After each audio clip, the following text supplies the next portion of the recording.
Putain, les petits frérots, il s'en est vraiment fallu peu. Là, je le fais, mais là, cette vidéo, je la fais, mais plus à chaud que ça, c'est pas possible, hein. Elle vient à peine de finir la partie. Encore une partie, comme avec l'Inter. J'aurais pu faire une vidéo dessus d'ailleurs, mais j'avais pas envie. C'est comme ça, hein. D'ailleurs, comme j'avais pas prévu de faire cette vidéo, comme j'avais pas envie de faire de vidéo, bref, je suis pas là pour parler de ça. Vous entendez la télé au fond, j'ai pas envie de l'éteindre, rien à foutre. Voilà. Il y a tellement de choses à dire sur ce match. Tellement de choses. Juventus, Dortmund, Borussia Dortmund. Que dire? Par où commencer surtout? Score final, du coup 4-4. J'ai rien préparé, je veux pas vous montrer les scores, les notes, je veux pas me faire chier. Je vais tout faire comme ça, par ce qui va passer par mon esprit. Là, je vais tout revenir à chaud sans. Mais il y a beaucoup de choses à dire, bordel. 4-4 du coup, hein. Avec des goals de Dortmund. Alors les noms, j'ai plus en tête, hein, mais il y avait, en tout cas c'est eux qui ont ouvert le score. Ah, ça c'est une chose. Mais en tout cas c'est eux, c'est Adeyemi à la 52e. Ouais. Et puis ensuite c'était un match un peu comme l'Inter, donc à chaque fois c'était un coup de ping-pong, quoi on va dire. 1-1, 11 minutes plus tard, 1-1 de Yildiz, superbe goal. Juste après la rentrée de Lolovic, Joao Mario. Et puis ensuite, on va revenir étape par étape au lieu de dire tous les goals directement. Qu'est-ce que je pourrais dire? Alors, dans tous les joueurs qui ont commencé tout ça. Alors déjà, il y a énormément d'injustice. Jusqu'au 4-4, juste avant le 4-4, j'étais énervé. J'étais très énervé. J'ai jamais, ça faisait longtemps, vraiment longtemps, qu'un match ne m'avait pas autant énervé. Vraiment, ça m'avait énervé. J'aurais fait cette vidéo quand même si cette match avait fini 4-3 pour Dortmund. Et à ce moment-là, j'aurais poussé un coup de doigt que je vais quand même passer.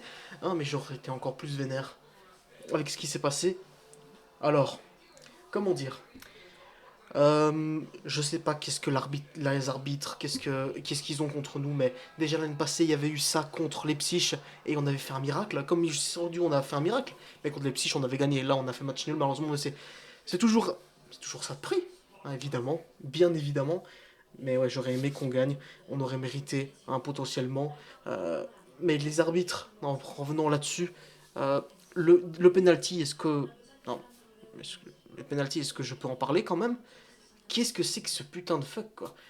What the putain de fuck? Alors déjà, tout au long du match, alors là, mais l'arbitre, il avait le sifflet facile, hein.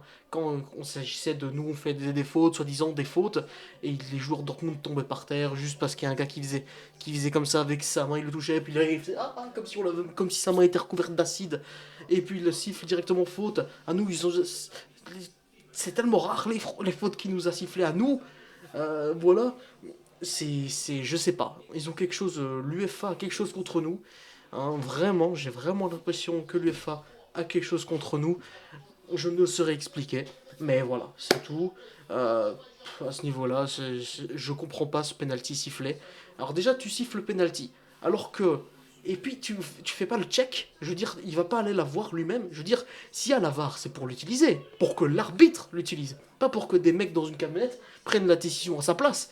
Je sais pas, surtout que la main, il y a des mains qui étaient beaucoup plus évidentes que ça, où l'arbitre a dû intervenir, et là, ils n'interviennent pas. Je n'arriverai jamais à comprendre la VAR.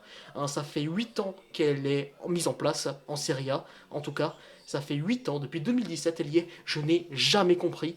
Le système de faute au terme des mains, tout ça, je n'ai jamais compris. Des fois, la main, elle est comme ça touche comme ça, et puis c'est pas penalty. Et puis là, il y a Kelly qui tombe. Le ballon qu'a tiré le joueur de Dortmund a été dévié par sa main, alors que juste parce qu'il y avait ses mains sur le sol. Et là, ici, penalty. Mais comment ça, penalty? D'où? Dans quel monde tu vas pas vérifier ça? Peut-être, je sais pas, faire un check, je sais pas, dire peut-être que c'était involontaire de la part de Kelly d'avoir fait ça, ce qui est absolument le cas. Et pour moi, il y a dans aucun monde c'est penalty. Dans aucun monde, surtout de la façon dont ça a été donné. Surtout dans la façon dont ça a été donné. Ou simplement, ou même par l'arbitre ne vérifie même pas, quoi. Et c'est les mecs de la VAR qui vérifient. C'est une honte absolue pour moi. Je trouve que sur ça, c'était alors un vol. Je ne sais pas. Mais en tout cas, c'est une putain de honte, hein. Une putain de honte. Vraiment, c'est tellement dur de faire ça. C'est à partir de ce moment-là où j'ai été vraiment énervé. Je me suis dit, mais vraiment, il leur redonnait un penalty de cette façon-là? alors qu'il y a la VAR. Pour moi, pour ce qui concerne les pénaltys, et surtout quand c'est les fautes de main, toujours la VAR doit être... l'arbitre doit vérifier la VAR, s'il y a des doutes. Il doit vérifier lui-même en regardant le ralenti. Et là, il le fait pas, alors que c'est quand même un penalty. Des fois, il va aller voir. Non, je comprendrai jamais. Je comprendrai jamais. Et plus les mois passent, plus les années passent, plus je suis contre cette putain de VAR de merde. Ah, moi, je vous le dis, hein. Moi, maintenant que je repense à ça, putain. Bon, pour ce résultat final, finalement, je suis content parce que je m'attendais pas à ce qu'on marque finalement à la toute dernière seconde. Mais quand même, ça me reste en travers de la gorge ce putain de penalty parce qu'on aurait pu gagner. On aurait pu gagner et on méritait de gagner sur certains points, sur le fait que... Voilà, je pense que...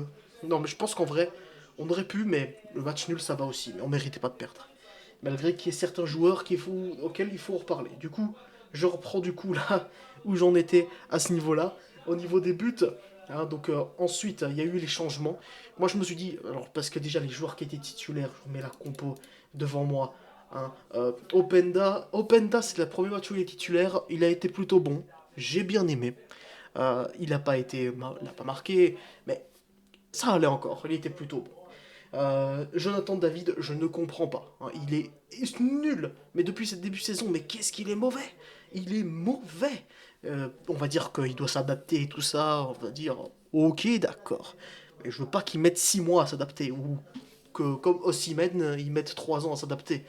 Moi, je veux qu'il s'adapte tout de suite. Il y a pas d'excuses. Continuant de parler de joueurs de merde, Cop Manners, une bouse à 60 millions d'euros. Une bouse de vache à 60 millions d'euros. Vraiment, mais qu'est-ce qu'il est nul. Il sert à quoi? Il sert à rien. La première mi-temps, il a été catastrophique, il était invisible. Cette deuxième mi-temps, pareil. Hein. D'ailleurs, je n'ai pas trop compris le fait d'avoir fait des tests, que Tudor ait voulu mettre Openda titulaire, que la compo, l'effectif est passé sur un 3-4-2-1, alors que ça n'a jamais été testé avant, et tu le testes dans un match de Ligue des Champions contre Dortmund. Je veux dire, tu pouvais pas tester ça un autre match, genre contre, je sais pas, la semaine prochaine contre Vérone. Hein, moi, c'est ce que j'aurais fait. Je trouve que c'était un peu risqué. Et effectivement, bah voilà, ça, ça a pas du tout porté ses fruits. La défense, euh, je sais pas pourquoi, Kalulu depuis quelques temps, depuis ce match contre Manchester City, c'est l'été dernier en Coupe du Monde des clubs, où il avait fait cet autogol, il est devenu... Il a perdu confiance en lui, je sais pas, je le trouve un peu moins bon qu'avant. Là où l'année passée, il était vraiment bon, et puis cette année, je sais pas ce qui se passe. Kelly, c'est Kelly, voilà, malgré qu'il avait fait un super match contre l'Inter, là pour le coup ça a été un peu moins bien, mais il nous a sauvé le match du coup, quand même. Hein. Celui qui concède le penalty, mais pour moi, il y a dans aucun monde c'est penalty. Hein, dans aucun monde, aucune galaxie, aucun univers. Et puis surtout, bordel, dit Gregorio, mais, mais sérieusement, c'est une plante, hein, lui aussi. Hein, c'est finger butter. Hein. Je sais pas. Il est vraiment. Tout passe. Il n'arrive pas à en rattraper une seule. Voilà. Je pense, il me semble qu'ils ont fait 5 tirs. C'est ce que j'ai vu, j'ai l'impression. 5 tirs cadrés, je veux dire. 5 tirs cadrés, 4 buts concédés. Ça en dit vachement long, quand même. 5 tirs, 5 buts. Je. Ouais.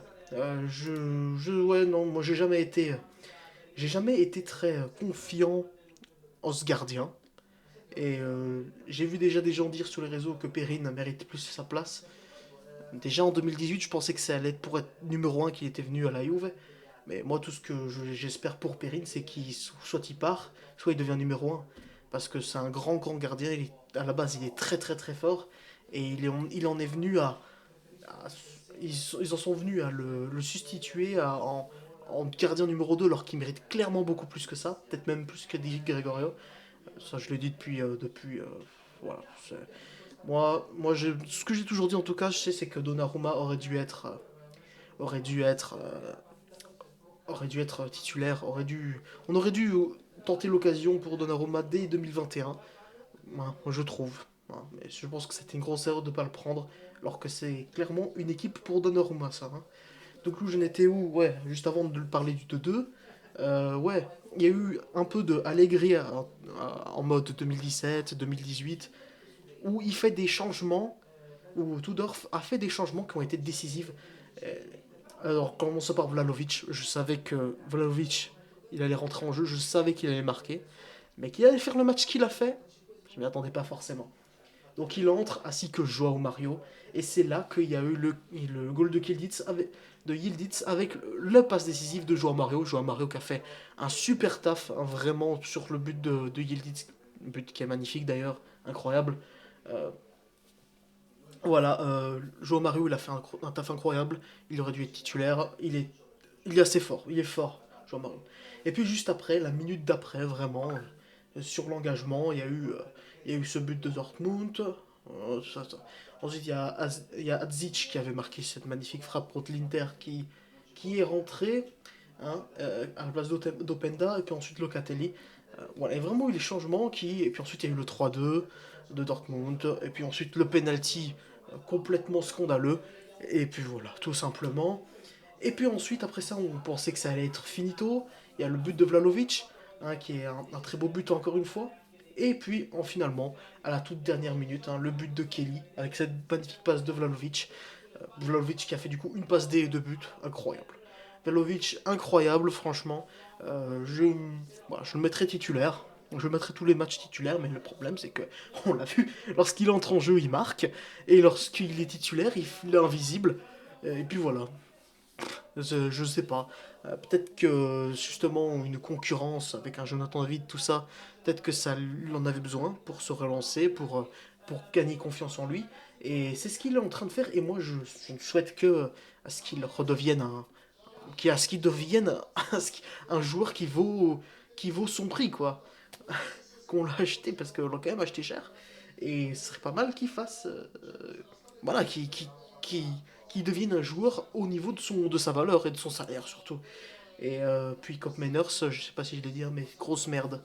Hein, vraiment. Donc dans ce match-là, Cop Manners, euh,